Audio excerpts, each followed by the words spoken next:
안녕하세요. 시크릿 브라더입니다.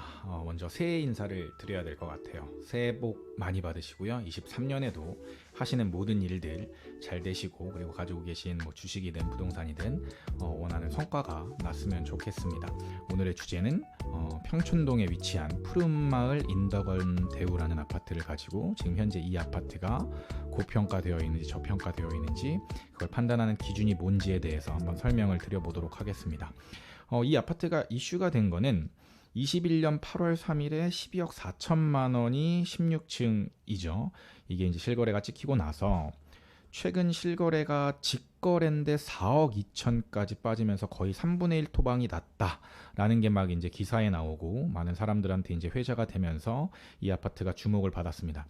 그런데 이제 실제로 제가 이제 부동산 전화 임장도 하고 실제 매물들을 봤을 때 지금 이제 12월 10일에 거래된 6억 9천만 원 정도 수준이 현재 거래 가능한 수준입니다. 평균적으로는 한 6억 8천 원에서 7억 정도가 거래 가능한 수준이라고 저는 생각이 되고, 여기 앞에 이제 직이라고 붙어 있는 건 직거래이기 때문에 가족 간 거래라든지 이런 것들을 좀 의심을 해봐야 되지 않나. 그래서 가격이 너무 낮은 것들은 실제 가격이 아닐 확률이 있다라는 걸 먼저 인지하신 다음에 지금 이 영상을 시청을 해주셨으면 좋겠습니다. 그럼 우리가 궁금한 거는 현재 만약에 이제 6억 9천 정도, 7억 정도의 가격이라고 했을 때 이 가격이 과연 적정 가격인가를 한번 봐야 되는 거예요. 지금 가격이 적정 가격인지를 판단하는 기준을 제가 몇 개를 말씀드리겠습니다. 일단 첫 번째는 내재 가치입니다. 저는 이걸 주관적 가치라고도 부르고 내재 가치라고도 부르는데, 물론 저의 주관적인 이제 계산법입니다. 이건 이제 최상욱님께서도 말씀을 하셨어서 저의 방식으로 조금 수정을 해봤는데, 전세가에 대비해서 실제 매매가가 적정한지를 계산해보는 방식이에요. 지금 현재 이 아파트의 전세가는 4억 7천만 원 정도로 나옵니다. 그럼 이 전세가를 기준으로, 왜냐하면 전세가는 실거주 가치를 반영하고 있는 거품이 없는 가격이라는 가정하에 이 전세가가 4억 7천일 때 이 매매가가 얼마 정도가 적정한가를 저는 어떻게 계산을 하냐면 4억 7천만 원에 이 아파트의 평균 전세가율 67.6%를 나눕니다. 6억 9천만 원, 대략 한 6억 9천에서 7억 정도가 이 아파트의 적정 시세로 나오는데 거의 일치하는 모습을 보여줍니다. 이게 뭐냐면 지금 현재 전세가 대비 매매가가 적정한지를 판단하는 내재 가치를 보는 거예요. 물론 주식의 PIR처럼 이 공식만 가지고 모든 것이 다 맞아떨어지진 않습니다. 그런데 PIR도 PIR만 좋다고 해가지고 PBR만 좋다고 해서 그 주식이 무조건 오르는 게 아니듯이 어떤 하나의 기준점이 있으면 판단하기가 쉽다는 거예요. 그럼 이건 어떤 기준점을 나타내는 것이냐면 현재 실제 거주하고 있는 사람들이 내는 실거주 가치 대비 매매가의 거품이 얼마나 껴있나를 판단하는 겁니다. 그런데 현재 만약에 전세가가 진짜로 4억 7천만 원이고 매매가가 6억 9천만 원이면은 현재는 전세가 대비해서는 거의 거품이 없는 상태라고 보시면 됩니다. 그럼 실제 이 가격이 맞는지를 일단 네이버 부동산을 통해서, 네이버 부동산이 가장 호가에 가깝다고 생각을 하니까 중층에 입주 가능 물건이 7억에 나와 있어요. 대략 6억 8천에서 여기서 내고가 좀 더 된다면, 그래서 제 기준점으로 봤을 때는 6억 8천에서 7억 정도면 거래가 가능한 수준이고, 전세가 얼마 정도의 거래가 가능한가를 봤을 때 전세 가격이 조금 문제가 있습니다. 전세 가격이 이제 3억 8,850으로 아까 4억 7천보다 많이 떨어졌어요.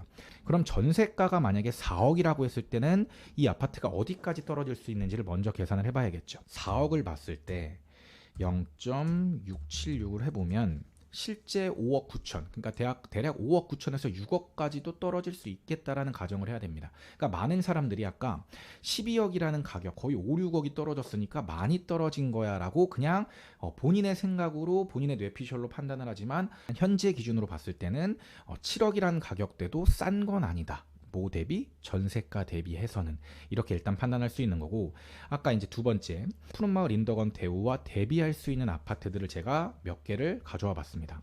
자, 일단 먼저 구리로 한번 가볼게요. 인창주공 2단지라는 아파트입니다. 딱 비교 평가를 돌려봐도 원래 가격 차이가 많이 났던 아파트였어요. 그리고 실제 전세가도 이렇게 많이 차이가 납니다.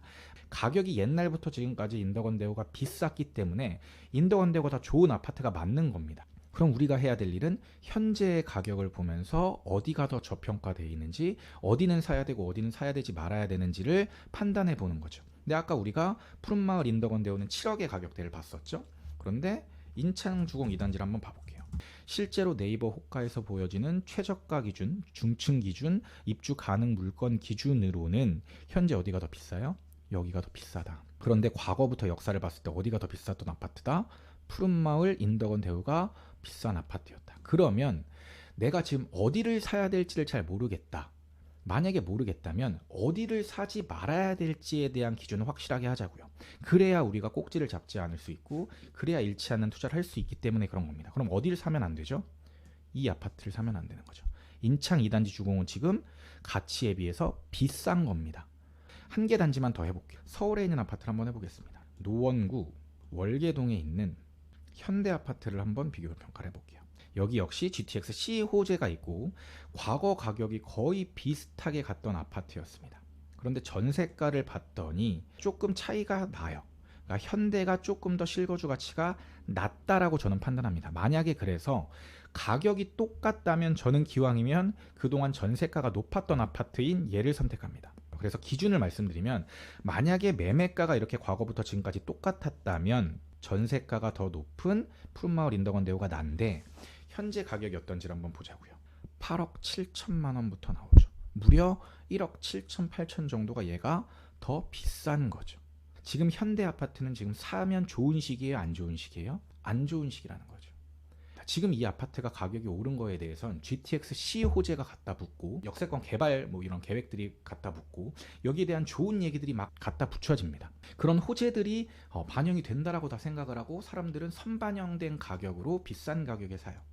그런데 우리는 지금 이번 하락장 때 본 거죠. 어떤 아파트를 사지 말아야 되는지. 아무리 좋은 호재가 있고 아무리 좋다고 하더라도 가격이 오버슈팅 돼 있으면 사면 안 되는 겁니다. 그 기준점을 이런 비교 평가로 하면 돼요. 그래서 지금 현재 이 아파트를 기준으로 이 아파트가 싸냐 비싸냐를 판단할 때는 이렇게 다른 아파트들과 비교 평가를 붙여보면, 지금 떨어진 가격에 푸른마을 인덕원 대우는 비싸지 않구나. 이거를 제가 지금 2개 단지만 해봤지만 20개, 30개를 해보면 훨씬 더 명확하게 기준점이 나온다라는 얘기입니다. 오늘 영상의 핵심은 이겁니다. 결국에 어떤 호재가 붙든 어떤 장밋빛 미래가 있든 그 아파트가 가진 가치 대비해가지고 비싸면 사지 않으면 된다. 그러면 잃지 않을 수 있다. 이게 오늘 영상의 핵심 메시지였습니다. 시크릿 브라더 채널을 구독, 좋아요, 알림 설정 부탁드려요.